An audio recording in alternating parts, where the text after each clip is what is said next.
Hello my dear student, आप लोग कैसे हैं। मुझे उम्मीद है कि आप लोग अच्छे एवं स्वस्थ होंगे। आज के इस वीडियो में हम आपके लिए लेकर आए हैं क्लास 12 का ज्योग्राफी यानी कि भूगोल का आपका चैप्टर 2, जिसका नाम है विश्व जनसंख्या वितरण घनत्व तथा वृद्धि का। आज हम एक्सप्लेनेशन वीडियो लेकर आए हैं।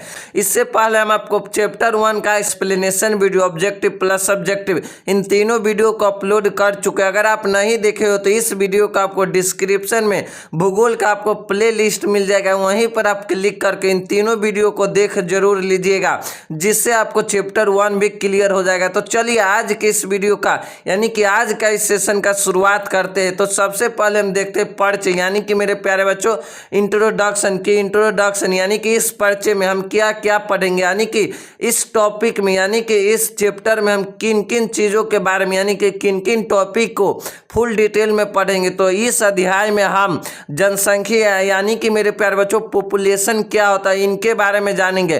फिर जानेंगे जनसंख्या वितरण यानी कि जनसंख्या डिस्ट्रीब्यूशन क्या होता है, यानी कि जनसंख्या वितरण का मतलब होता है कि मेरे प्यारे बच्चों जनसंख्या किस प्रकार से फैली हुई है, इसके बारे में हम जानेंगे। फिर जानेंगे जनसंख्या घनत्व यानी कि मेरे प्यारे बच्चों पॉपुलेशन डेंसिटी, यानी कि पॉपुलेशन डेंसिटी का मतलब होता है कि किसी भी देश या इलाका के उनके प्रति 1 वर्ग किलोमीटर पर यानी कि उनके हर 1 वर्ग किलोमीटर पर कितने व्यक्ति निवास करते हैं, उसे क्या जनसंख्या घनत्व कहा जाता है, उसके बारे में हम जानेंगे। यानी कि पॉपुलेशन डेंसिटी क्या होता है उसके बारे में जानेंगे। फिर हम जानेंगे विश्व में जनसंख्या घनत्व यानी कि विश्व के अलग अलग देश का जनसंख्या घनत्व कितना, जैसे कि फॉर एग्जांपल भारत का जनसंख्या घनत्व कितना 400 व्यक्ति प्रति वर्ग किलोमीटर, यानी कि भारत के प्रति 1 वर्ग किलोमीटर पर कितने 485 व्यक्ति निवास करते हैं। उसी प्रकार विश्व के अलग अलग देशों का जनसंख्या घनत्व देखेंगे।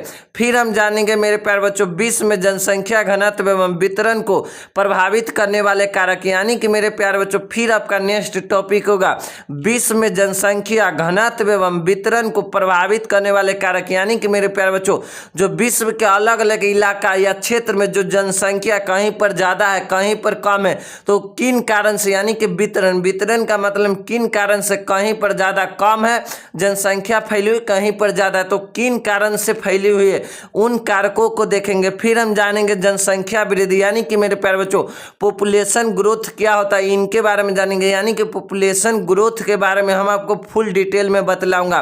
फिर हम जानेंगे विश्व में जनसंख्या वृद्धि का अवधि मेरे प्यारे बच्चों, यानी कि विश्व लेवल पर जनसंख्या वृद्धि यानी कि विश्व में जनसंख्या वृद्धि किन किन समय पर कितनी हुई थी उनके बारे में जानेंगे।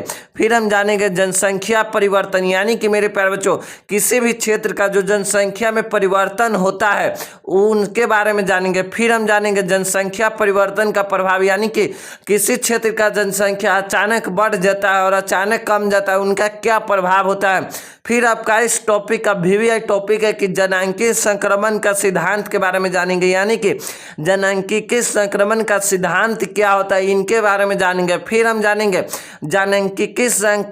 यानी कि जनसांख्यिकीय संक्रमण का सिद्धांत का 3 अवस्था है मेरे प्यारे बच्चों, यानी कि जो जनसांख्यिकीय संक्रमण का सिद्धांत है उनके 3 अवस्था जानेंगे, यानी कि 3 अवस्था में क्या क्या होता है उनके बारे में जानेंगे। फिर हम जानेंगे जनसंख्या नियंत्रण का उपाय, यानी कि मेरे प्यारे बच्चों जो देश में जो जनसंख्या बहुत तेजी से जो ग्रो कर रहा है उनके नियंत्रण यानी कि उन पर नियंत्रण का उपाय जानेगा। और आधी टॉपिक को हम समझेंगे, यानी कि इन सभी टॉपिक को आपको हम इस चैप्टर में हम समझाएंगे। तो चलिए इस चैप्टर का आपका पहला टॉपिक यही है कि जनसंख्या यानी कि पॉपुलेशन क्या होता है, यानी कि मेरे प्यारे बच्चों पॉपुलेशन यानी कि जनसंख्या क्या होता है। तो किसी भी प्रदेश या राज्य में रहने वाले कुल जन यानी कि लोगों को संख्या को ही जनसंख्या बोलते हैं, यानी कि मेरे प्यारे बच्चों किसी क्षेत्र या इलाका में जो कुल लोग रहता है यानी कि कुल जो लोग रहता है जो निवास करता है ना उनकी संख्या यानी कि कितनी संख्या में लोग निवास करता है उन्हीं को क्या जनसंख्या कहते हैं।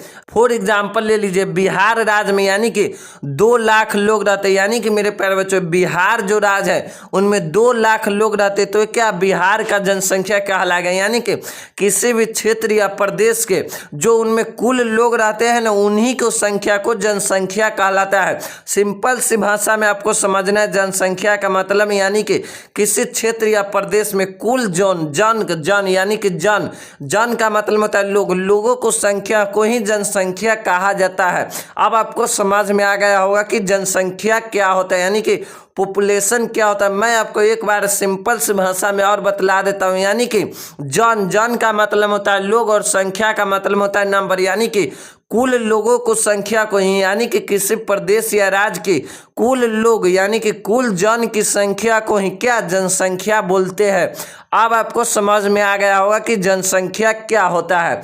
चलिए फिर आपका नेक्स्ट टॉपिक है मेरे प्यारे बच्चों जनसंख्या वितरण यानी कि पॉपुलेशन डिस्ट्रीब्यूशन क्या होता है। जनसंख्या वितरण का मतलब होता है कि जनसंख्या किस प्रकार से फैली हुई यानी कि अलग अलग क्षेत्र में जनसंख्या किस प्रकार से फैली हुई यानी कि अलग अलग क्षेत्र में जनसंख्या किस प्रकार से निवास कर रहे हैं उसे ही क्या जनसंख्या वितरण कहा जाता है।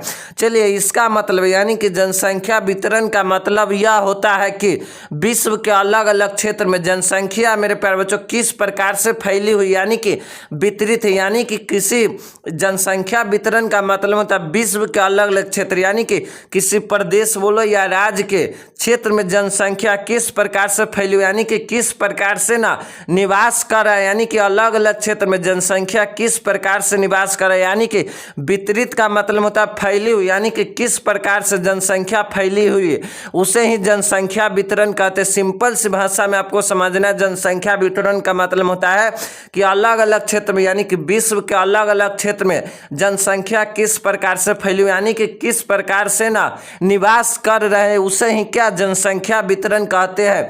जैसे कि मेरे प्यारे बच्चों फॉर एग्जांपल के लिए आपको भारत में यानी कि आपको भारत में 28 राज्य है लेकिन क्षेत्रफल से सबसे बड़ा क्या राजस्थान है। यानी कि मेरे प्यारे बच्चों भारत में आपको टोटल कुल कितने राज्य है 28 लेकिन क्षेत्रफल के दृष्टि से सबसे बड़ा राज्य कौन है राजस्थान है। लेकिन इसकी अपेक्षा यूपी बिहार महाराष्ट्र आदि में ज़्यादा लोग निवास करते हैं। क्या होगा जनसंख्या वितरण यानी कि कहीं पर जनसंख्या ज़्यादा निवास करता है कहीं पर कम निवास करता है तो उसे ही क्या जनसंख्या वितरण कहा जाता है। अब आपको समझ में आ गया होगा कि जनसंख्या वितरण क्या होता है। सिंपल सी भाषा में आपको समझा देना है किसी को कि जनसंख्या वितरण का मतलब होता है कि विश्व के अलग अलग क्षेत्र में जनसंख्या किस प्रकार से फैली हुई यानी कि वितरित है उसे ही क्या जनसंख्या वितरण कहता है। यानी कि किस प्रकार से फैली हुई उसे ही जनसंख्या वितरण कहा जाता है। चलिए फिर आपका नेक्स्ट टॉपिक है मेरे प्यारे बच्चों विश्व में जनसंख्या वितरण इस प्रकार से जो निम्न यानी कि मेरे प्यारे बच्चों विश्व के लेवल पर देखते हैं जनसंख्या वितरण इस प्रकार से जो निम्न यानी कि विश्व में जनसंख्या वितरण किस प्रकार से यानी कि विश्व में जनसंख्या किस प्रकार से निवास कर रहा है यानी कि वितरण का मतलब होगा कि किस प्रकार से विश्व में जनसंख्या निवास कर रहा है यानी कि किन क्षेत्रों में जनसंख्या कितनी निवास कर रहा है उसे ही जनसंख्या वितरण कहा जाता है। जैसे कि एक नंबर में आपको देखना है मेरे प्यारे बच्चों दक्षिणी अमेरिका अफ्रीका तथा ऑस्ट्रेलिया इन तीनों दक्षिणी महाद्वीपों में ये विश्व की लगभग में किस प्रतिशत जनसंख्या निवास करता है। यानी कि मेरे प्यारे बच्चों टोटल आपको विश्व में कितनी 7 महाद्वीप है जिसमें से आपको दक्षिणी अमेरिका और अफ्रीका तथा ऑस्ट्रेलिया इन तीनों महाद्वीपों में ना विश्व की लगभग में किस प्रतिशत जनसंख्या निवास करता है। यानी कि किस प्रतिशत का मतलब हो गया है कि मेरे प्यारे बच्चों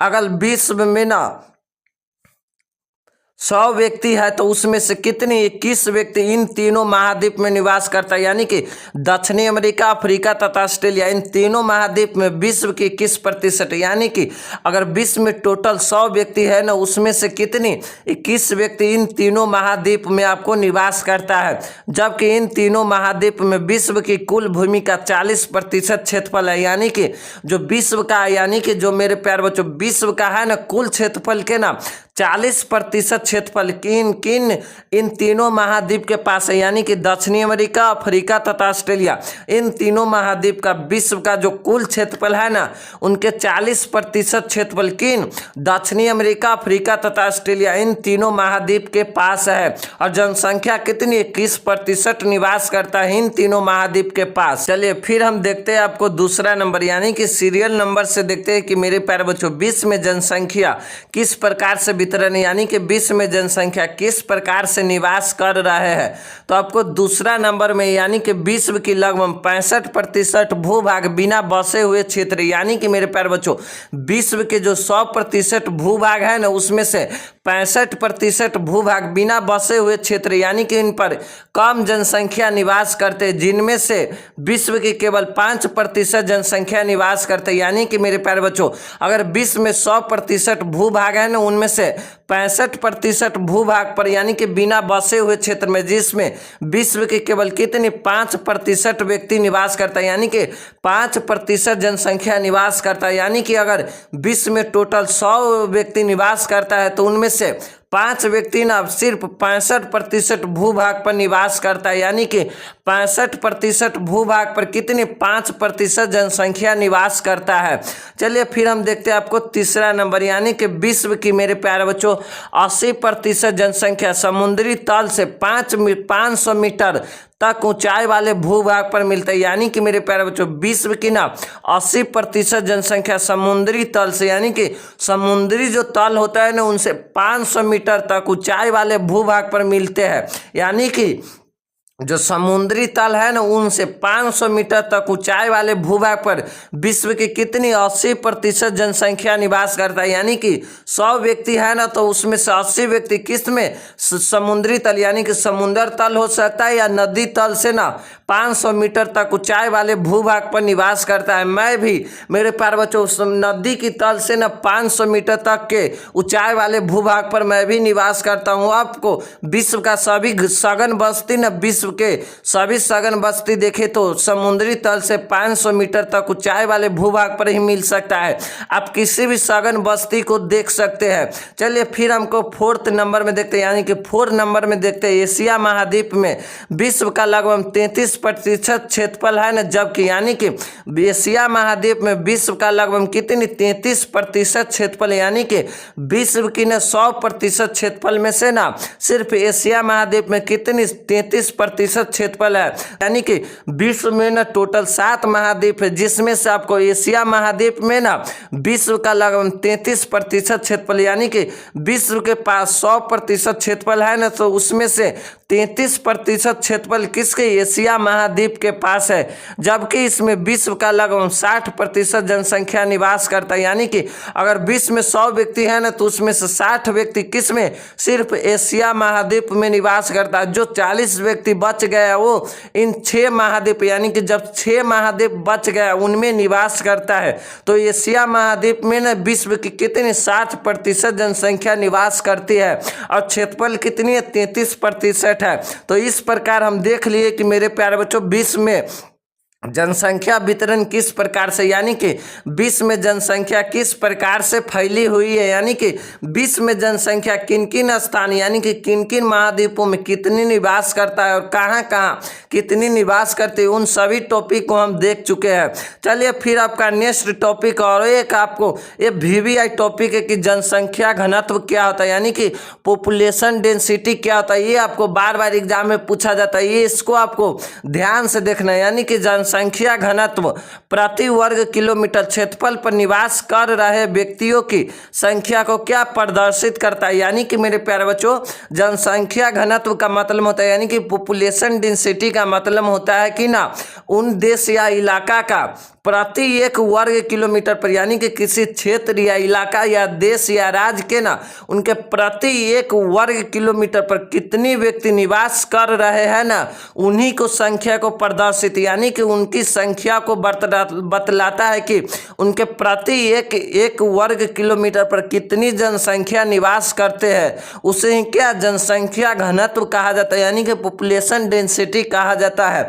दूसरे शब्द में हम देखें तो जनसंख्या घनत्व मानव भूमि का यानी कि मानव भूमि का मापने का एक अनुपात है। यानी कि मानव भूमि का मापने का अनुपात एक कैसे होता है कि यानी कि कितने क्षेत्रफल पर यानी कि कितने वर्ग किलोमीटर पर यानी कि कितने क्षेत्रफल पर मेरे प्यारे बच्चों कितने व्यक्ति निवास करता है, इसका मापने का क्या एक अनुपात है यानी कि एक रेशियो है क्या जनसंख्या घनत्व। जनसंख्या घनत्व का सिंपल से मतलब आपको समझना है कि अगर आपसे पूछ दिया जाएगा कि जनसंख्या घनत्व क्या होता है तो आपको सिंपल से इसका जवाब देना है कि मेरे प्यारे बच्चों, जनसंख्या घनत्व का मतलब होता है कि किसी देश या राज्य या किसी क्षेत्र का उनके प्रति 1 वर्ग किलोमीटर पर कितने व्यक्ति निवास कर रहा है उन्हीं की संख्या को बतलाता है, उसे ही जनसंख्या घनत्व कहा जाता है। अब आपको सिंपल सी भाषा में समझ गया होगा कि जनसंख्या घनत्व क्या होता है। फिर एक बार हम समझा देता हूं कि जनसंख्या घनत्व क्या होता है सिंपल सी भाषा में। तो जनसंख्या घनत्व का मतलब होता है कि मेरे प्यारे बच्चों, जनसंख्या घनत्व का मतलब होता है कि किसी क्षेत्र या इलाका के प्रति 1 वर्ग किलोमीटर पर, यानी कि उनके कुल क्षेत्रफल के ना हर 1 वर्ग किलोमीटर पर कितनी संख्या यानी कि कितनी जनसंख्या निवास करता है, उन्हीं को संख्या को क्या प्रदर्शित यानी कि उन्हीं की संख्या को क्या बतलाता है, जनसंख्या घनत्व बतलाता है, उसे ही जनसंख्या घनत्व कहा जाता है, यानी कि उसे ही पॉपुलेशन डेंसिटी कहा जाता है।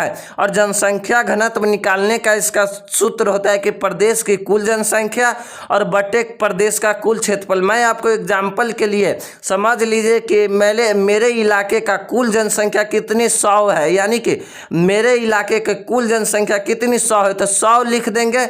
फिर आपको बटे में कितने प्रदेश का कुल क्षेत्रफल, यानी कि हमारे प्रदेश यानी कि हमारे इलाके के कितने कुल क्षेत्रफल 10 वर्ग किलोमीटर है, तो आपको 10 से 100 में भाग देना है, यानी कि 10 से आप 100 में डिवाइड करेंगे तो कितने मरतबे कट जाएंगे, यानी कि 10 से 100 यानी कि 100 10 मरतबे कट गया है ना, तो आपको यानी 10 आंसर निकला, यानी कि उनके प्रति 1 वर्ग किलोमीटर पर ना मेरे प्यारे बच्चों 10 व्यक्ति निवास करता है, यानी कि उनके प्रति 1 वर्ग किलोमीटर पर कितने 10 व्यक्ति निवास करता है। चलिए मैं आपको एक उदाहरण सहित समझाता हूँ। इसका आपको जनसंख्या घनत्व का आपको सूत्र याद रख लेना। जनसंख्या घनत्व का आपको सूत्र होता है प्रदेश की कुल जनसंख्या और बटे में क्या प्रदेश का कुल क्षेत्रफल, यानी कि आपको प्रदेश का कुल क्षेत्रफल से आपको प्रदेश की कुल जनसंख्या में आपको डिवाइड कर देना है, यानी कि भाग कर देना। जो आपको जो शेष में आंसर निकलेगा यानी कि उनके प्रति 1 वर्ग किलोमीटर पर उतना व्यक्ति निवास कर रहे हैं।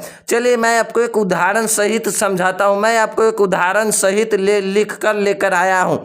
तो यदि मेरे प्यारे बच्चों, यदि किसी शहर का क्षेत्रफल 10 वर्ग किलोमीटर है और उसकी जनसंख्या 100 है, यानी कि यदि किसी शहर का क्षेत्रफल कितनी 10 वर्ग किलोमीटर है और उसकी जनसंख्या कितनी 100 है, यानी कि उनकी जनसंख्या 100 है, तो उस शहर का जनसंख्या घनत्व 10 व्यक्ति प्रति वर्ग किलोमीटर होगा। एक कैसे होगा चलिए आपको मैं बतलाता हूँ। यानी कि मेरे प्यारे बच्चों, जनसंख्या घनत्व का सूत्र क्या है, यानी कि प्रदेश की कुल जनसंख्या और बट्टे में क्या प्रदेश का कुल क्षेत्रफल। तो प्रदेश की कुल जनसंख्या कितनी है 100 है, तो आपको 100 लिख देना। और बट्टे में कितने हैं बट्टा, यानी कि प्रदेश की कुल क्षेत्रफल कितनी है 10 व्यक्ति प्रति वर्ग किलोमीटर है, तो आपको 10 से 100 कितने मरतबे कट जाएगा 10 मरतबे, यानी कि 10 नहीं 100, तो आपको 10 आंसर निकला। यानी कि मेरे प्यारे बच्चों उनके प्रति 1 वर्ग किलोमीटर पर कितनी 10 व्यक्ति निवास कर रहा है, यानी कि इन शहर है ना, इन शहर के हर 1 वर्ग किलोमीटर पर कितनी 10 व्यक्ति, यानी कि हर 1 वर्ग किलोमीटर यानी कि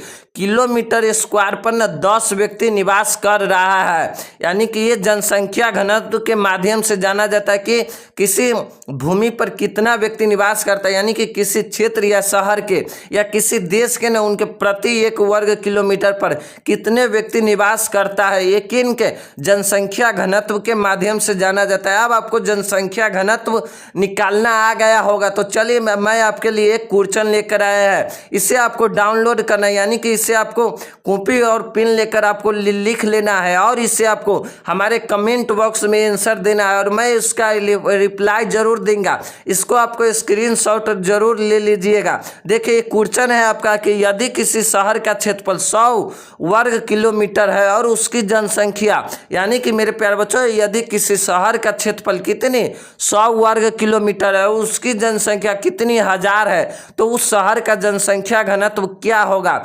इसको आपको इसका आंसर आपको हमारे कमेंट बॉक्स में जरूर लिखना है, मैं उसका रिप्लाई जरूर दूंगा। जनसंख्या घनत्व का आपको सूत्र सिंपल से याद रख लेना है, यानी कि प्रदेश की कुल जनसंख्या और बटे प्रदेश का कुल क्षेत्रफल, क्या जनसंख्या घनत्व का सूत्र होता है। और इसका आंसर आप कमेंट बॉक्स में जल्दी से जल्दी आंसर जरूर दीजिएगा, मैं आपको उसको रिप्लाई जरूर दूंगा। तो चलिए अब आपको जनसंख्या घनत्व समझ में आ गया होगा। तो चलिए मैं फिर देख लेता हूं कि विश्व लेवल पर पर जनसंख्या घनत्व यानी कि मेरे प्यारे बच्चों विश्व में जनसंख्या घनत्व यानी कि density of population in the world यानी कि विश्व लेवल पर देखते हैं कि जनसंख्या यानी कि किन किन देशों का जनसंख्या घनत्व कितना है। यानी कि जैसे भारत का जनसंख्या घनत्व कितना 485 व्यक्ति प्रति वर्ग किलोमीटर है, तो उसी प्रकार अलग अलग देश का जनसंख्या घनत्व कितना है उनको हम देखते हैं। यानी कि विभिन्न देशों का जनसंख्या घनत्व इस प्रकार से है। सन 2024 के अनुसार ये जनसंख्या घनत्व आपको घटते बढ़ते रहता है, यानी कि पॉपुलेशन के अनुसार ये घटते बढ़ते रहता है, यानी कि समय के अनुसार ना ये जनसंख्या घनत्व बढ़ते और कमते रहता है। और इसका आपको सिंपल से सूत्र याद रख लेना, और किसी भी क्षेत्र या प्रदेश का आप जनसंख्या घनत्व खुद निकाल सकते हैं। यानी कि उनका आपको कुल क्षेत्रफल याद रहना चाहिए और उनकी कुल जनसंख्या याद रहना चाहिए, आप खुद निकाल सकते। तो देखिए सन 2024 के अनुसार हम देखते हैं कि अलग अलग देशों का जनसंख्या घनत्व कितना है। यहाँ पर आपको देश का नाम लिखा गया है, यानी कि यहाँ पर आपको अलग अलग देश का नाम मिल जाएगा। फिर यहाँ पर यानी कि घनत्व यानी कि प्रति 1 वर्ग किलोमीटर पर उन देश का कितनी जनसंख्या निवास करता है। तो सबसे पहला आपका देश है मंगोलिया, यानी कि मंगोलिया देश में ना उनके प्रति 1 वर्ग किलोमीटर पर कितने 2 व्यक्ति निवास करता है। सबसे कम किन देशों का जनसंख्या घनत्व है मंगोलिया के। आपको एक क्वेश्चन पूछा जा सकता है ऑब्जेक्टिव में कि विश्व की सबसे जनसंख्या घनत्व वाले कम देश कौन सा है, तो आपको आंसर लगाना है मंगोलिया। और सेकेंड नंबर पर क्या ऑस्ट्रेलिया, यानी कि ऑस्ट्रेलिया का जनसंख्या घनत्व कितने 3 है, यानी कि ऑस्ट्रेलिया के न प्रति 1 वर्ग किलोमीटर पर कितने 3 व्यक्ति निवास करता है। फिर हम देख लेते हैं कनाडा, यानी कि कनाडा का प्रति 1 वर्ग किलोमीटर पर कितने 4 व्यक्ति निवास करता है। चलिए फिर हम देखते हैं रूस, यानी कि मेरे प्यारे बच्चों रूस का जनसंख्या घनत्व कितना 9 है, यानी कि रूस के प्रति 1 वर्ग किलोमीटर पर कितने 9 व्यक्ति निवास करता है। फिर हम देखते हैं अर्जेंटीना का, यानी कि अर्जेंटीना का 17 जनसंख्या घनत्व, यानी कि उनके प्रति 1 वर्ग किलोमीटर पर कितने 17 व्यक्ति निवास करता है। फिर हम देखते हैं ब्राजील का 26 जनसंख्या घनत्व है। फिर हम देखते हैं अमेरिका का कितना 37 है, यानी कि अमेरिका देश का ना कुल क्षेत्रफल है ना उनके प्रति 1 वर्ग किलोमीटर, यानी कि उनके हर 1 वर्ग किलोमीटर पर कितने 37 व्यक्ति निवास कर रहा है।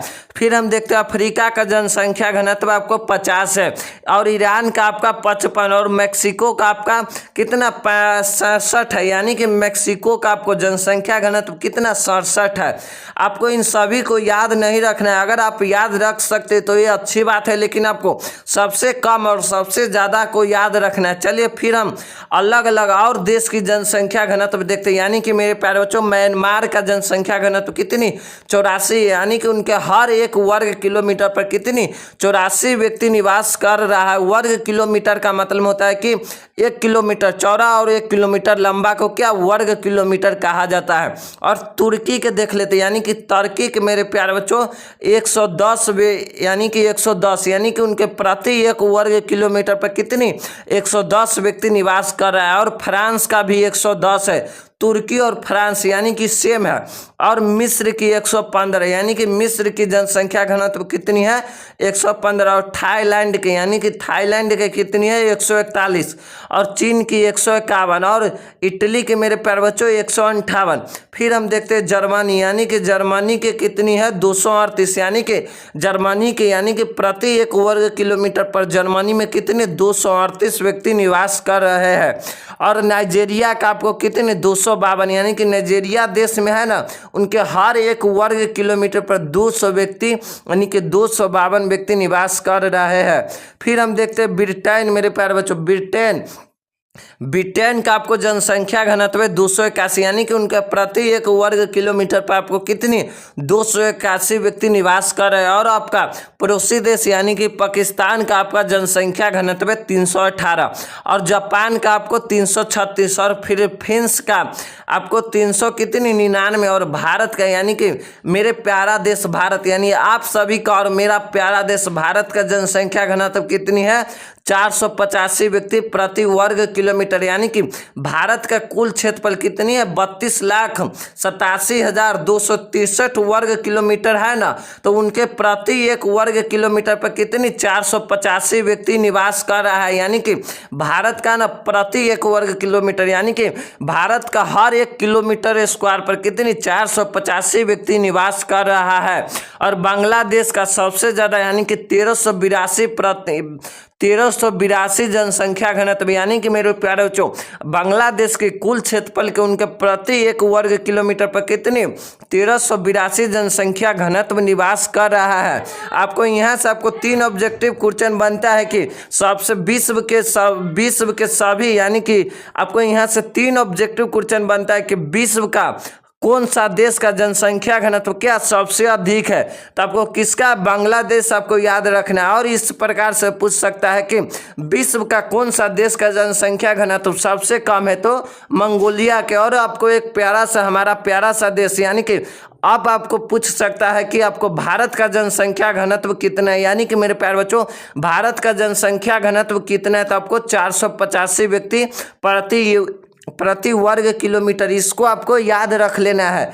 चलिए फिर आपका नेक्स्ट टॉपिक है मेरे प्यारे बच्चों यानी कि विश्व में यानी कि वर्ल्ड में जनसंख्या घनत्व एवं वितरण को प्रभावित करने वाले कारक यानी कि factor influencing the distribution and density of population in the world. यानी कि मेरे प्यारे बच्चों विश्व में जनसंख्या घनत्व एवं वितरण को प्रभावित करने वाले कारक यानी कि फैक्टर, यानी कि जो विश्व में जनसंख्या घनत्व यानी कि आप देखें कि जैसे कि बांग्लादेश की जनसंख्या घनत्व कितनी है 1300 कुछ यानी कि 1382 लगभग प्रति एक वर्ग किलोमीटर पर जनसंख्या निवास करता है। जैसे भारत का जनसंख्या घनत्व 400 व्यक्ति प्रति 485 प्रति एक वर्ग किलोमीटर पर उनकी जनसंख्या घनत्व निवास करता है। यानी कि भारत का कुल जनसंख्या घनत्व कितनी 485 व्यक्ति यानी कि 485 व्यक्ति प्रति वर्ग किलोमीटर है। तो ये किसी देश का जनसंख्या घनत्व यानी कि ज़्यादा होता है और किन्हीं देश का जनसंख्या घनत्व कम होता है। और वितरण यानी कि मेरे प्यारे बच्चों किसी देश में जनसंख्या ज़्यादा होता है और किसी देश में जनसंख्या कम होता है। यानी कि किसी इलाका में जनसंख्या ज़्यादा निवास करता है, किसी इलाका में जनसंख्या कम निवास करता है। तो उनको प्रभावित यानी कि प्रभावित का मतलब हो गया तो वो किन कारण से जनसंख्या किन्हीं क्षेत्र में ज़्यादा निवास करता है और किन्हीं क्षेत्र में कम करता है। करने वाले यानी कि प्रभावित यानी कि उनके कारण के करने वाले कारक यानी कि उनके करने वाले यानी कि प्रभावित यानी कि किन कारण से होता है उनके कारक यानी कि उनके फैक्टर को देखते हैं। तो चलिए देख लेते हैं जनसंख्या का वितरण यानी कि जनसंख्या वितरण का मतलब आप तो समझते हैं कि जनसंख्या किस प्रकार से फैली हुई तथा घनत्व का मतलब होता है कि किसी देश का जनसंख्या घनत्व कितना होता है यानी कि उनके प्रति एक वर्ग किलोमीटर पर कितनी जनसंख्या निवास करते हैं। तो उनको प्रभावित करने वाले मुख्य रूप से 3 कारकों को माना जाता है जो निम्नलिखित है। यानी कि मेरे प्यारे बच्चों विश्व लेवल पर जनसंख्या का वितरण तथा घनत्व को प्रभावित यानी कि उनको प्रभावित करने वाले कारकों को मुख्य रूप से कितने 3 कारक माना जाता है जो क्या निम्नलिखित है। चलिए मैं आपको 3 कारक को देख लेते हैं जिसमें आपका सबसे पहला कारक है यानी कि भौगोलिक कारक का मतलब होता है जियोग्राफिकल फैक्टर। अब भौगोलिक कारक को आप समझ सकते हैं कि नेचुरल फैक्टर यानी कि भौगोलिक यानी कि प्राकृतिक कारक। भौगोलिक कारक का मतलब आपको समझना है प्राकृतिक कारक यानी कि जियोग्राफिकल कारक। फिर आपका दूसरा है आर्थिक कारक यानी कि इकोनॉमिक फैक्टर। फिर आपका तीसरा कारक है सामाजिक एवं सांस्कृतिक कारक यानी कि सोशल एंड कल्चर फैक्टर। यानी कि आपको जनसंख्या घनत्व एवं वितरण को प्रभावित करने वाले मुख्य रूप से कितने 3 कारकों को माना जाता है जिसमें आपको पहला कारक है भौगोलिक कारक यानी कि मेरे प्यारे बच्चों जियोग्राफिकल फैक्टर का मतलब होता है कि नेचुरल फैक्टर। फिर आपका दूसरा कारक है आर्थिक कारक, आर्थिक कारक का मतलब होता है इकोनॉमिक फैक्टर।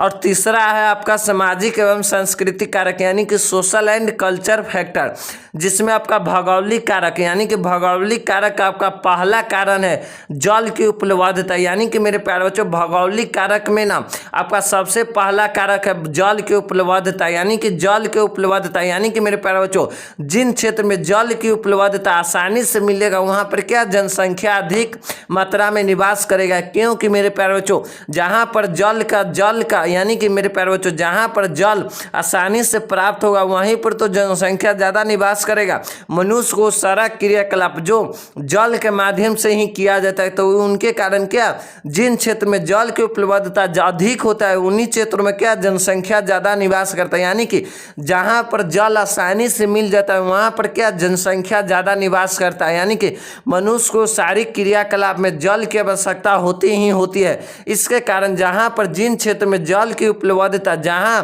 आसानी से मिलता है उन्हीं क्षेत्र में जनसंख्या ज्यादा निवास करता है। जैसे कि आपको पहाड़ हो गया, पठार, वहां पर जल आसानी से नहीं मिलेगा, या रेगिस्तानी क्षेत्र तो वहां पर ज्यादा जनसंख्या नहीं निवास करता है। करता है कि नहीं, आप कमेंट में यस या नो जरूर बतलाइएगा।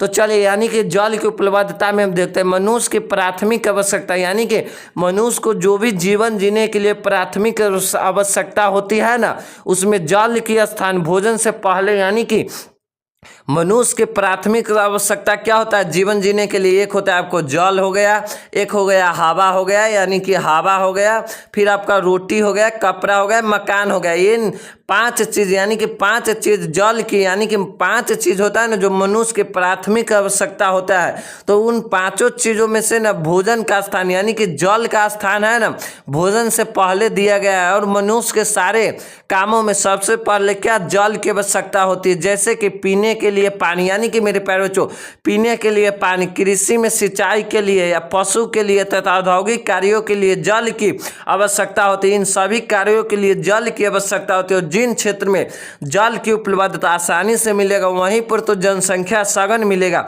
तो विश्व के सभी भूभाग जहां पर आसानी से जल प्राप्त होता है, यानी कि मेरे प्यारे बच्चों विश्व का वो सभी इलाका जहां पर आसानी से क्या जल प्राप्त होता है उसी क्षेत्र में जनसंख्या अधिक मात्रा में पाया जाता है। यानी कि जहां पर जल की अधिक मात्रा होता है वहीं पर क्या जनसंख्या अधिक मात्रा में पाया जाता है। और शुष्क प्रदेश के लोगों को जल की उपलब्धता अपने ओर आकर्षित करता है। यानी कि शुष्क प्रदेश का मतलब होता है जहां पर आसानी से जल नहीं मिलता है वो क्या शुष्क प्रदेश कहलाता है। यानी कि वहां पर ठंडक प्रदेश होता है। शुष्क का मतलब हो गया ठंडक प्रदेश में क्या जल की उपलब्धता, यानी कि शुष्क प्रदेश के लोगों को जल की उपलब्धता क्या अपने ओर आकर्षित करता है। यानी कि जिन प्रदेश में जल की उपलब्धता न होता है जो अपनी ओर क्या आकर्षित करता है, यानी कि शुष्क प्रदेश के लोगों को ना जल की उपलब्धता वाले क्षेत्र अपनी ओर आकर्षित करता है, यानी कि अपनी ओर खींचता है।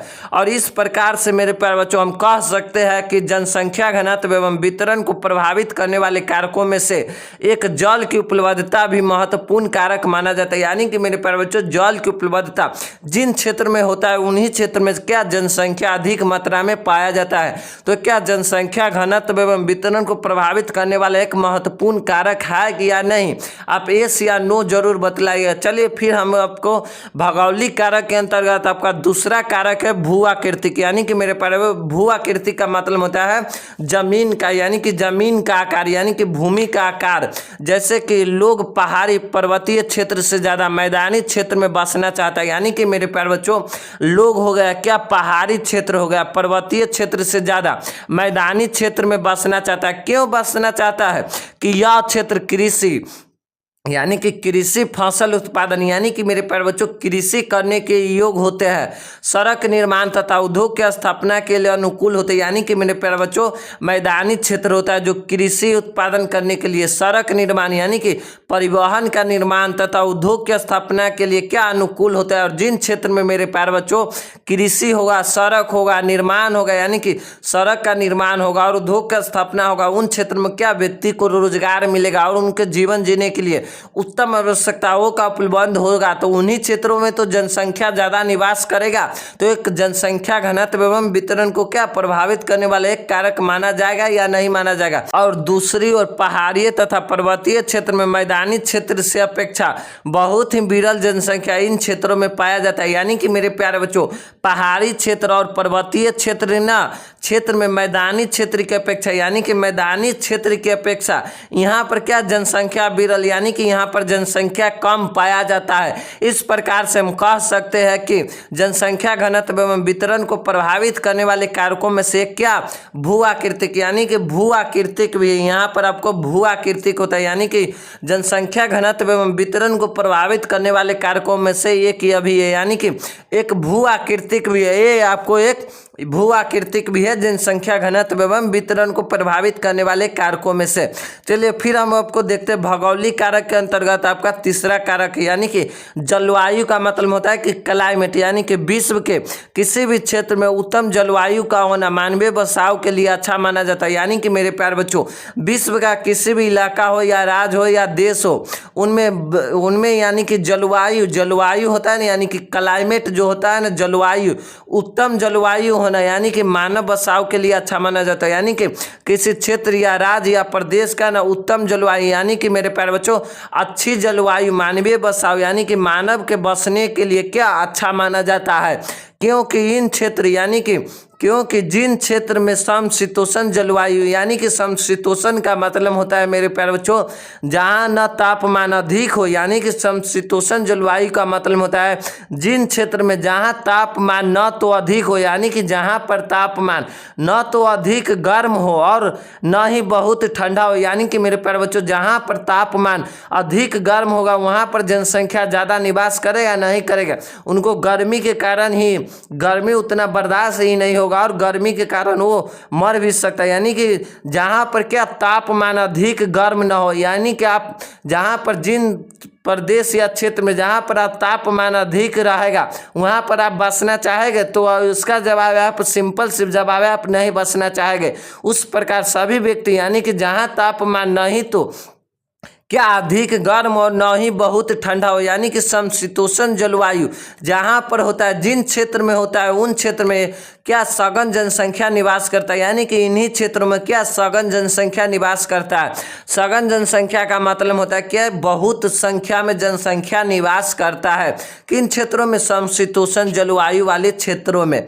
चलिए फिर आपका नेक्स्ट है यानी कि जैसे मेरे प्यारे बच्चों समशीतोष्ण जलवायु क्या निवास करता है जैसे कि चीन यानी कि चीन में समशीतोष्ण जलवायु, Bharat, Japan, Bangladesh, Pakistan, Indonesia, America आदि जलवायु जनसंख्या यानी कि जलवायु जनसंख्या के वितरण एवं घनत्व को प्रभावित करने वाला एक महत्वपूर्ण कारक माना जाता है। यानी कि मेरे प्यारे बच्चों जैसे चीन देश हो गया, भारत, बांग्लादेश इन सभी देशों में क्या समशीतोष्ण जलवायु और इन देशों में विश्व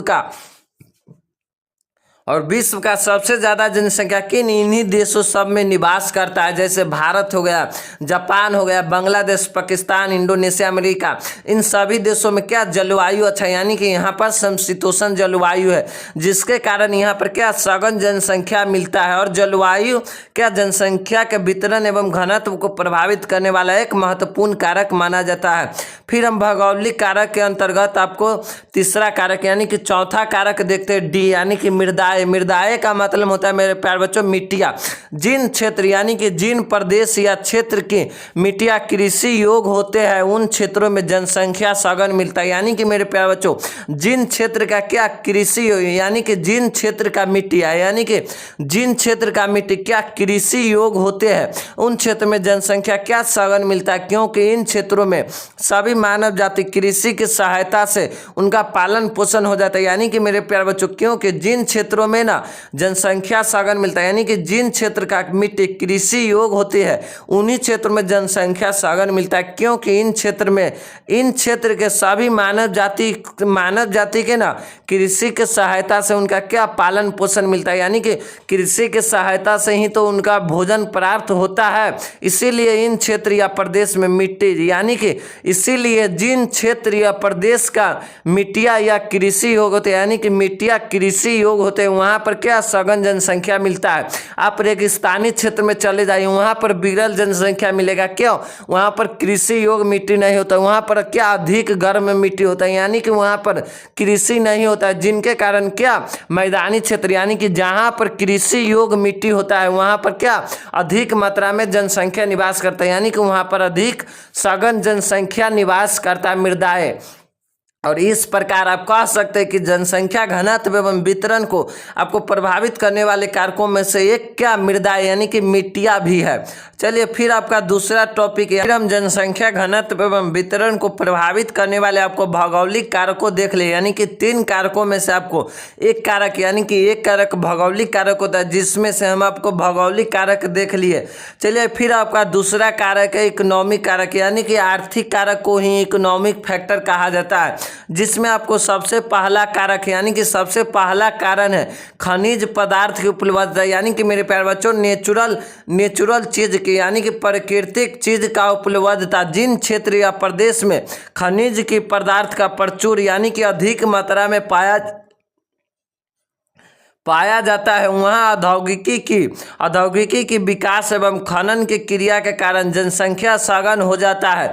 इसीलिए इन क्षेत्रों में मानव को रोजगार की प्राप्ति होता है और उनकी गरीबी की स्थिति में सुधार होता है। मेरे प्यारे बच्चों, यानी कि मेरे प्यारे बच्चों जिन क्षेत्रों में प्राकृतिक संसाधन की उपलब्धता होता है, यानी कि जिन प्रदेश या क्षेत्र में प्राकृतिक संसाधन का उपलब्धता होता है अधिक मात्रा में, यानी कि प्रचुर का मतलब होता है कि अधिक मात्रा में, वहाँ क्या औद्योगिकी का विकास होता है, यानी कि मेरे प्यारे बच्चों वहाँ औद्योगिकी का विकास होता है और खनन का क्रिया होता है, यानी कि खनन यानी कि कहीं पर यानी कि प्राकृतिक चीज जो भी मिलता है तो खनन का मतलब होता है यानी कि उनको खोद कर निकाला जाता है। तो वहाँ पर जब खोद कर निकाला जाता है और औद्योगिकी के कारण ना वहाँ पर क्या मानव को बहुत भारी संख्या में क्या रोजगार मिलता है, जिसके कारण वहाँ क्या जनसंख्या सघन हो जाता है और इसीलिए इन क्षेत्रों में मानव को रोजगार की प्राप्ति होता है। यानी कि सिंपल सी बात है, जहां पर आपको अधिक मात्रा में खनन होगा, औद्योगिकीकरण होगा, वहां पर क्या मानव को रोजगार की प्राप्ति होगा और उनकी गरीबी में क्या स्थिति सुधार होगा और क्या उनकी उन क्षेत्रों का जनसंख्या क्या सघन हो जाता है। और जैसे कि यानी कि मेरे प्यारे बच्चों जैसे जहाँ पर यानी कि जैसे इन क्षेत्रों में ना क्या प्राकृतिक संसाधन प्रचुर मात्रा में पाया जाता है, यानी कि पश्चिमी यूरोप का क्षेत्र यानी कि जो पश्चिमी यूरोप है ना उनका क्षेत्र और भारत का छोटा नागपुर का क्षेत्र, यानी कि भारत का छोटा नागपुर किन क्षेत्रों के लिए प्रसिद्ध है, यानी कि भारत का छोटा नागपुर किन चीज़ों के लिए प्रसिद्ध है। अगर आपको इसका जवाब मालूम है तो आप कमेंट में जरूर दीजिएगा, मैं उसका रिप्लाई जरूर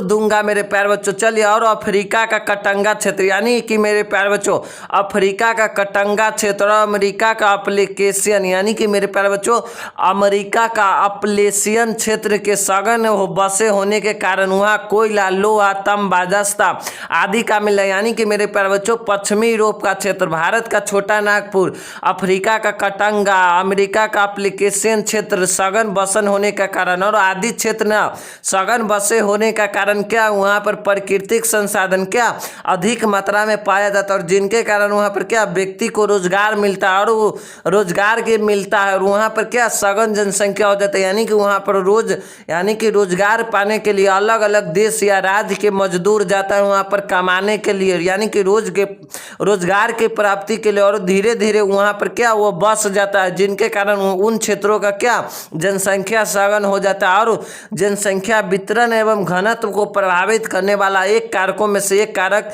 ये भी बन जाता है खनिज की उपलब्धता, यानी कि प्राकृतिक संसाधनों का उपलब्धता।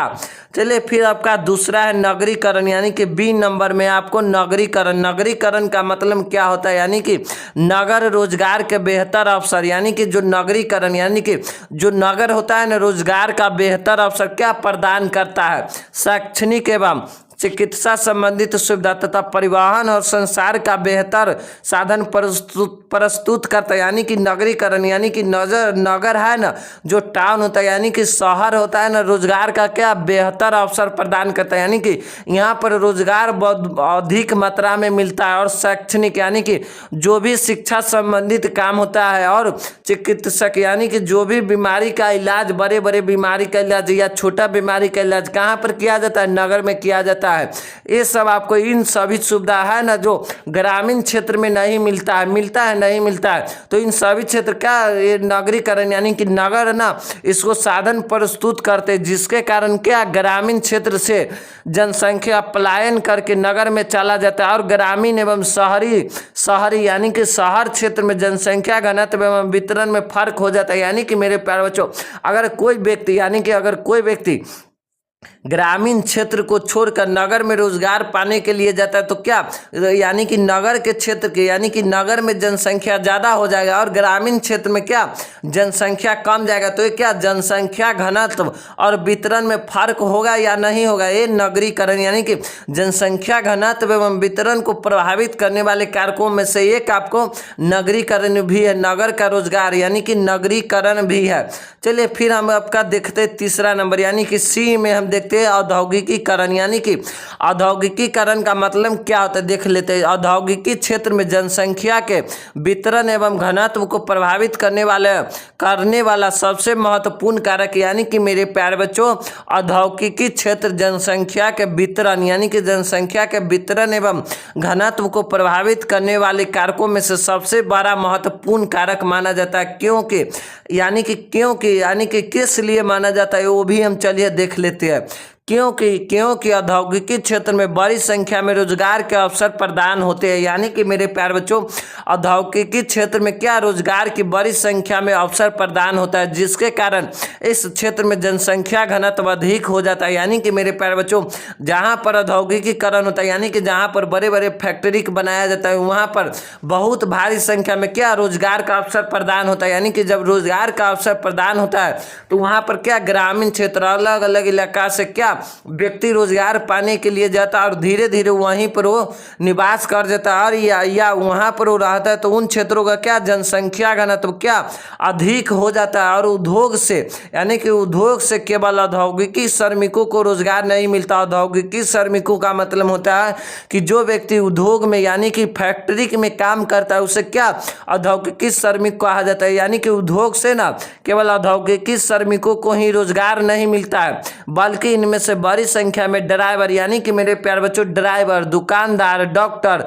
शिक्षक और बैंक कर्मी आदि को भी रोजगार प्राप्त होता है। कैसे होता है यानी कि मेरे प्यारे बच्चों अगर उद्योग में कोई सामान बनेगा तो क्या परिवहन यानी कि ट्रक यानी कि कोई सामान जो बनता है तो क्या परिवहन यानी कि ट्रक के माध्यम से या गाड़ी के माध्यम से क्या एक स्थान से दूसरे स्थान ले जाया जाता है। तो उस गाड़ी को कौन चलाता है, ड्राइवर यानी कि कोई व्यक्ति चलाता है। यानी कि वो ड्राइवर लेकर जाता है एक स्थान से दूसरे स्थान तो उससे उसको भी रोजगार मिला। और दूसरा यानी कि दुकानदार अगर कोई भी यानी कि कोई वस्तु का निर्माण किया जाता है तो पहले कस्टमर के पास नहीं भेजा जाता यानी कि पहले उसे दुकानदार भेजता है और दुकानदार है ना जो कस्टमर के पास भेजते हो तो क्या उससे क्या दुकानदार को भी क्या रोजगार की प्राप्ति हो और डॉक्टर, शिक्षक आदि को भी, बैंक कर्मी को भी रोजगार की प्राप्ति होता है। तो चलिए फिर आपका तीसरा कारक है मेरे प्यारे बच्चों सामाजिक एवं सांस्कृतिक कारक। यानी कि मेरे प्यारे बच्चों सामाजिक एवं सांस्कृतिक कारक में आपका हो गया सोशल एंड कल्चरल फैक्टर। यानी कि मेरे प्यारे बच्चों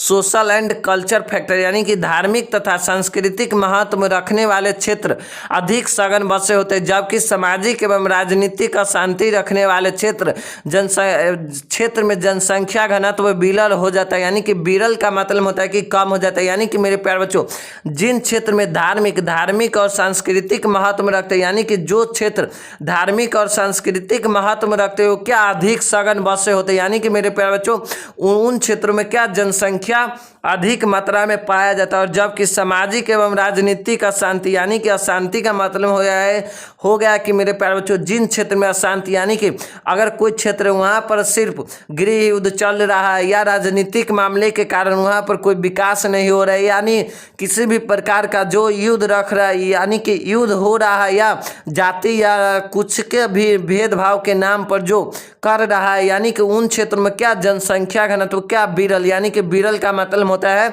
कि उन क्षेत्र में जनसंख्या घनत्व कम हो जाता है। इस प्रकार से मेरे प्यारे बच्चों हम कह सकते हैं कि जनसंख्या घनत्व एवं वितरण को प्रभावित करने वाले कारकों में से एक सामाजिक एवं सांस्कृतिक कारक भी है। चलिए फिर मैं आपको एक शॉर्ट रिवीजन करा देता हूँ कि सामाजिक एवं सांस्कृतिक कारक यानी कि सोशल एंड कल्चर फैक्टर यानी कि मेरे प्यारे बच्चों धार्मिक तथा सांस्कृतिक महत्व रखने वाले क्षेत्र अधिक सघन बसे होते हैं, यानी कि उन क्षेत्रों यानी कि जो धार्मिक तथा सांस्कृतिक महत्व रखते हैं ना वो क्षेत्र अधिक सघन यानी कि वहाँ पर ज़्यादा संख्या में व्यक्ति निवास करता है, जबकि सामाजिक एवं सांस्कृतिक अशांति रखने वाले क्षेत्र होता है ना क्षेत्र में जनसंख्या घनत्व विरल हो जाता है, यानी कि जो क्षेत्र यानी कि जो इलाका में सामाजिक एवं राजनीतिक अशांति यानी कि बात बात पर आपको समझिए गृह युद्ध चल रहा है, यानी कि कोई भी क्षेत्र में किसी कारण गृह युद्ध चल रहा है यानी कि वहाँ पर अशांति रहता है, यानी कि वहाँ पर शांति नहीं रहता है, तो उन क्षेत्रों में क्या जनसंख्या घनत्व क्या विरल हो जाता है यानी कि कम हो जाता है। और इस प्रकार से हम कह सकते हैं कि जनसंख्या घनत्व एवं वितरण को प्रभावित करने वाले कारकों में से एक सामाजिक एवं सांस्कृतिक कारक भी है। अब हम इस प्रकार से देख लिए कि विश्व में जनसंख्या घनत्व एवं वितरण को प्रभावित करने वाले कारकों में से यानी कि सभी कारक को देख लिए और ये टॉपिक आपका खत्म होता है। चलिए फिर आपका नेक्स्ट टॉपिक है और जनसंख्या वृद्धि यानी कि मेरे प्यारे बच्चों पॉपुलेशन ग्रोथ क्या होता है, यानी कि जनसंख्या वृद्धि यानी कि जनसंख्या वृद्धि से आप क्या समझते हैं या पॉपुलेशन ग्रोथ से आप क्या समझते हैं।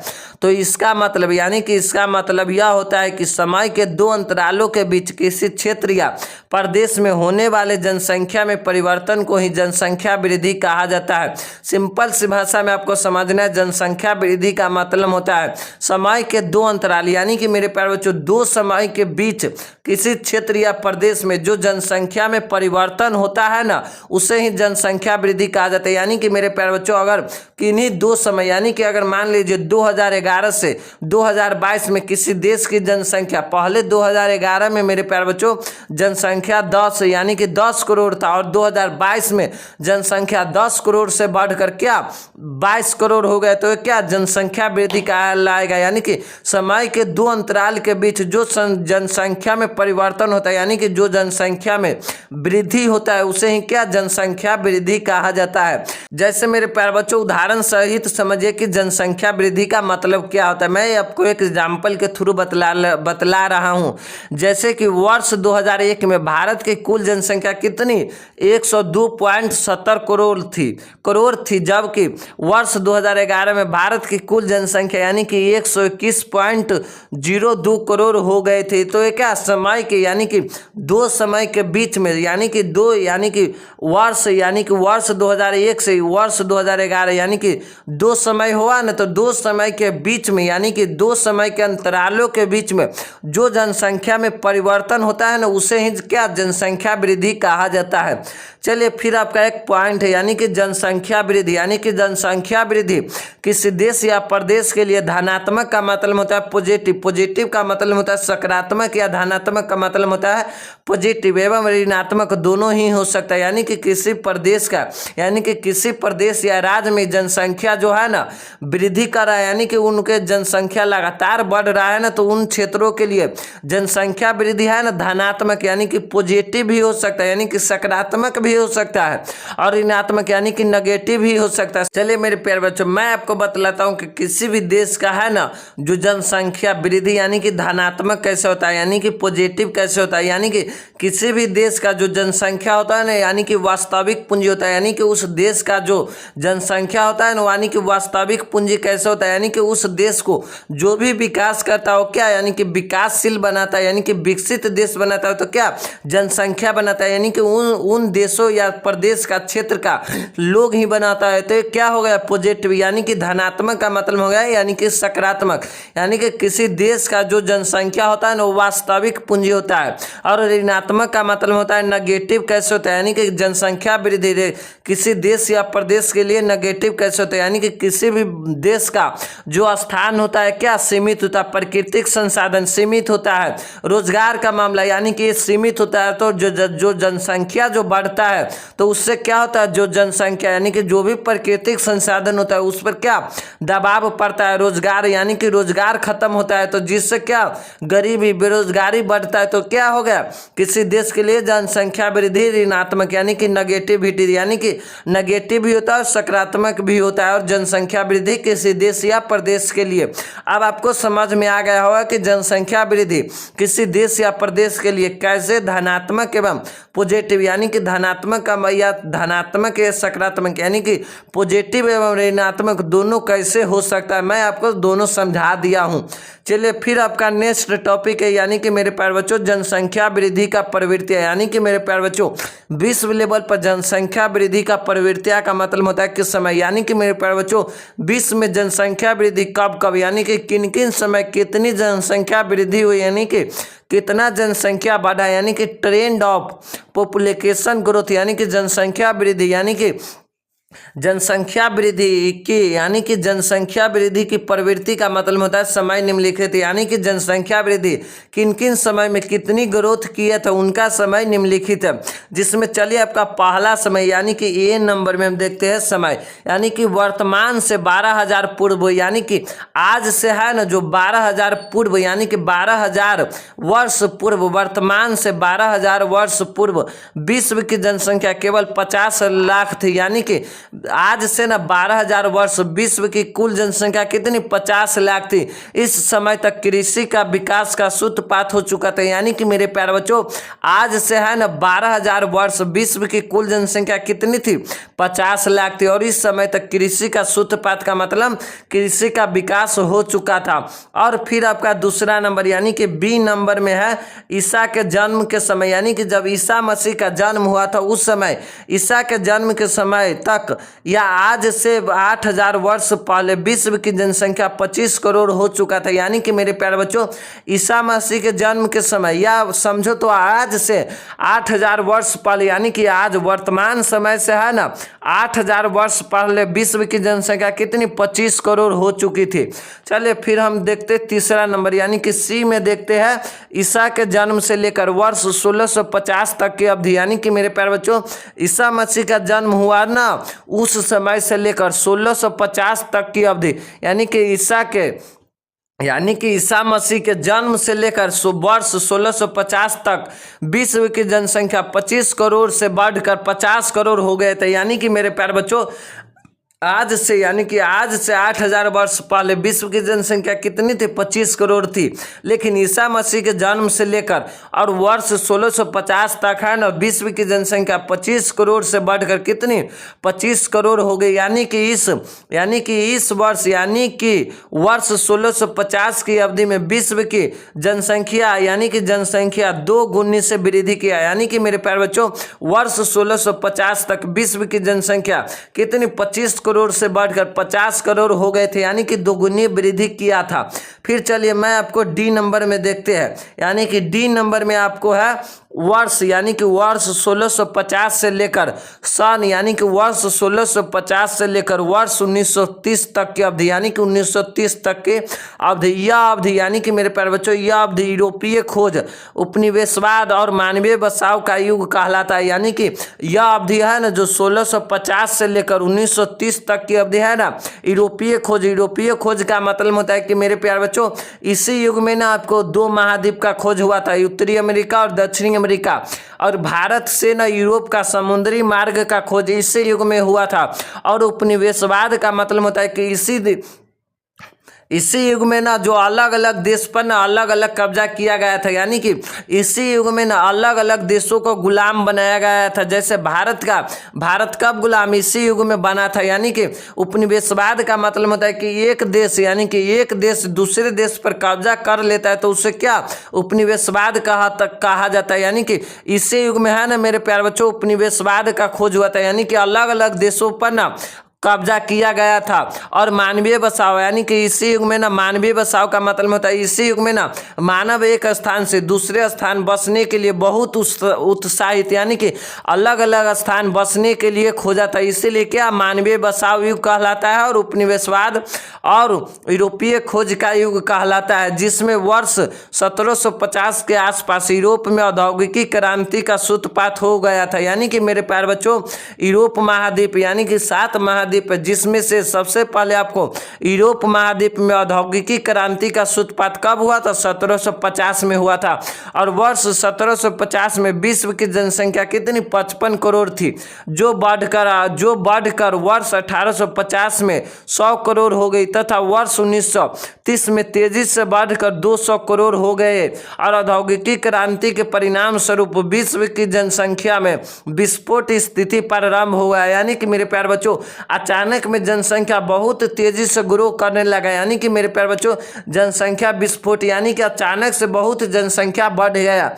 चलिए फिर आपका ई नंबर में देखते हैं मेरे प्यारे बच्चों क्या है वर्ष। यानी कि मेरे प्यारे बच्चों वर्ष 1930 से वर्ष 1975 तक के अवधि यानी कि मेरे प्यारे बच्चों 1930 से 1975 तक के समय के बीच यानी कि वर्ष 1930 के बाद विज्ञान का मतलब होता है कि साइंस एंड टेक्नोलॉजी यानी कि साइंस एवं प्रौद्योगिकी में होने वाले प्रगति यानी कि होने वाले वृद्धियों ने महामारी एवं अन्य बीमारी यानी कि अन्य रोगों के विरुद्ध टीकाकरण, चिकित्सा सुविधा में सुधार तथा और स्वच्छता ने पूरे विश्व में मृत्यु दर को क्या तीव्रता से घटाने में महत्वपूर्ण योगदान दिया। यानी कि मेरे प्यारे बच्चों वर्ष 1930 से 1975 तक के अवधि में ना विज्ञान यानी कि साइंस, प्रौद्योगिकी और जो अलग अलग रोग के होने वाली ना विरुद्ध यानी कि टीकाकरण, चिकित्सा सुविधाओं ने सुधार तथा स्वच्छता यानी कि पूरे विश्व में स्वच्छता के बारे में ना जानना यानी कि मृत्यु दर को तीव्रता से यानी कि मृत्यु जो दर होता है ना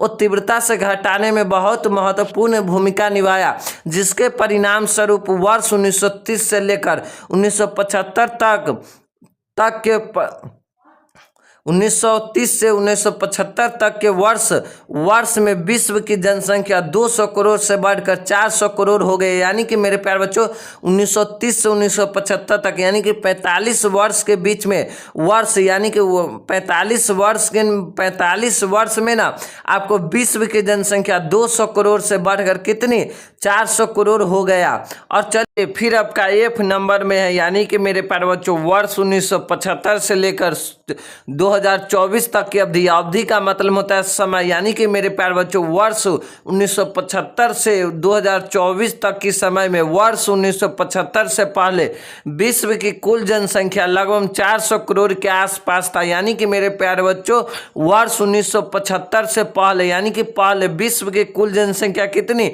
400 करोड़ के आसपास था। लेकिन वर्ष 1975 से लेकर वर्ष 2024 तक विश्व की कुल जनसंख्या लगभग 816 करोड़ के आसपास तक पहुंच गया। यानी कि मेरे प्यारे बच्चों वर्ष 1975 से लेकर 2024 तक की अवधि यानी कि इन समय में न लेकिन यानी कि वर्ष 1975 से पहले विश्व की कुल जनसंख्या कितनी 400 करोड़ था। लेकिन वर्ष 1975 से लेकर यानी कि वर्ष का मतलब ईयर यानी कि साल 1975 के साल से लेकर वर्ष 2024 के साल तक विश्व की कुल जनसंख्या कितनी लगभग 816 करोड़ के आसपास तक पहुंच गया है।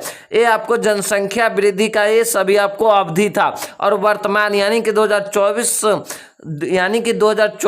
यानी कि मेरे प्यारे बच्चों 2024 वर्ष तक का ये अवधि आपको निकाला गया है 2024 के अनुसार। चले इससे आगे मेरे प्यारे बच्चों हम आपको पार्ट 2 में इसका बहुत सारे टॉपिक लेकर आएंगे, जैसे कि जनसांख्यिकी संक्रमण का सिद्धांत, फिर जनसंख्या परिवर्तन का उपाय लाएंगे और जनसंख्या परिवर्तन का कारण लाएंगे, फिर हम आपको दिखाएंगे कि जनसंख्या नियंत्रण का उपाय और आदि टॉपिक हम आपको कल शाम 7 बजे आपको अपलोड कर दिया जाएगा। इसका आपको पार्ट 2 भी जरूर देखिएगा।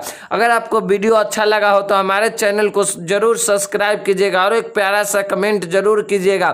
तब तक के लिए इतना ही, धन्यवाद। हाँ, और एक आपको जरूरी बात बतला देना चाहता हूँ कि अगर आप इसका PDF लेना चाहते तो इस वीडियो के डिस्क्रिप्शन में लिंक है हमारे टेलीग्राम चैनल का, वहाँ से आप टेलीग्राम चैनल को ज्वाइन करके आप जरूर इसका PDF ले लीजिएगा। आपको फ्री ऑफ कॉस्ट दिया जाएगा और परीक्षा के समय आपको इन सभी ऑब्जेक्टिव क्वेश्चन का भी टेस्ट आपको सभी कुछ फ्री ऑफ कॉस्ट आर्ट्स के इस संपूर्ण तैयारी की इस चैनल पर आपको कराया जाएगा। यानी कि मेरे प्यारे बच्चों आर्ट्स की संपूर्ण तैयारी इस चैनल पर आपको फ्री ऑफ कॉस्ट कराया जाएगा। और इतने दिनों से वीडियो नहीं अपलोड हो रहा था कि मेरे चैनल में कुछ टेक्निकल इशू के कारण इतने दिन से मैं वीडियो अपलोड नहीं कर रहा था, लेकिन अब आपको रेगुलर वीडियो शाम 7 बजे एक आपको अपलोड किया जाएगा। तो तब तक के लिए इतना ही, धन्यवाद। फिर मिलता हूँ अगले वीडियो में, आप अपना ख्याल रखिएगा।